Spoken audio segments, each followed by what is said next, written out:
Hello mga tropa, welcome back to Alabet Piako Vlog. So for today's video yan, meron tayong 20 kilos mahigit na Chef Yaku's Kimchi. Today is Tuesday night, 9:48 PM, March 4, 2025. Tignan nyo mga tropa, Kimchi, Chef Yaku's Kimchi mga tropa.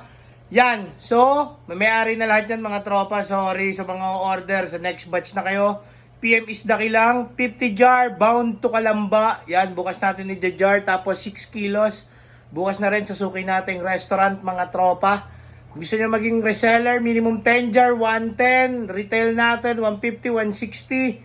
Yan, itry nyo na mga tropa. Authentic, Chef Yaku's Kimchi, number 1. The home of best-selling kimchi since 2018 pa natin yan ginagawa. So thank you sa mga suki natin, lalo na yung restaurant natin dyan. Laging kumukuha, yun, yung reseller natin, nakaraan, 42 dala natin, ngayon 50 na mga tropa. Kalamba, Laguna Gaming, yan, salamat sa lahat ng sumusuporta sa Chef Yaku. I love it, Chef Yaku's Kimchi.